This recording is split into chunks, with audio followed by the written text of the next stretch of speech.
Siyempre ang sarap. Kasi natikman ko na yan guys. Luto tayo. Liig ng manok. Fried with gravy yan guys. Gumawa ako ng gravy. Yung minarinate. Pinakuluan muna ang liig ng manok at itapon natin yan guys. Yun na guys, natapon na. Ahos, garlic mince, ginger mince, asin, bitsin,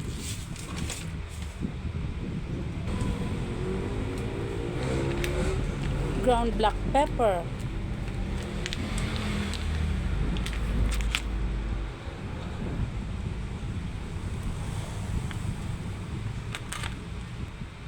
at saka may soy sauce na yan guys.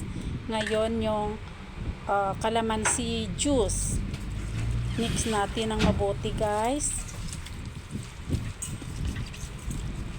hanggang mag-combine yung mga flavors. At saka ano natin guys, marinate muna dyan, tapos natin ang mix ng mabuti at iset aside muna natin.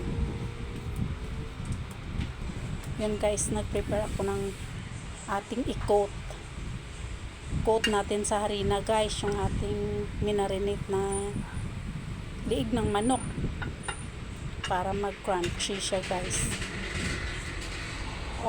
All purpose flour lang yun guys yung ginamit ko. Pwede ding lagyan ng ano guys, ng ano tawag nito, cornstarch. Kaso lang naubusan pala ako. Yun guys, ready na coat ng ating chicken. Ready to prito. Prito na tayo guys. Yun ang ating second batch. Baliktad din lang natin guys.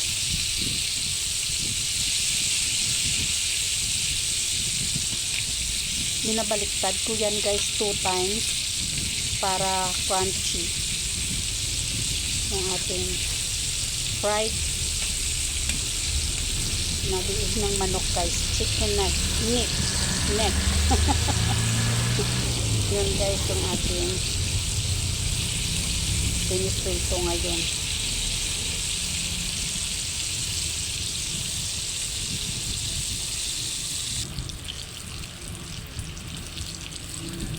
Hanggang mag golden brown na siya guys.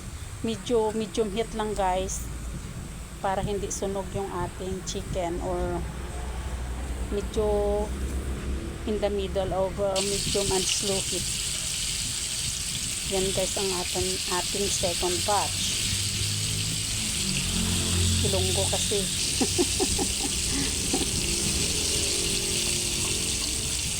Second batch, baliktadin din natin kasi gusto niya ng mga anak ko yung liig ng manok na fried na pinakuluan muna bago itimplahan para yung kanyang mga ano tawag nito, imperfection or basta ano guys, maitapo natin. At may second batch pa niyan guys. Crunchy niyan guys yung ating fried chicken neck. Yan.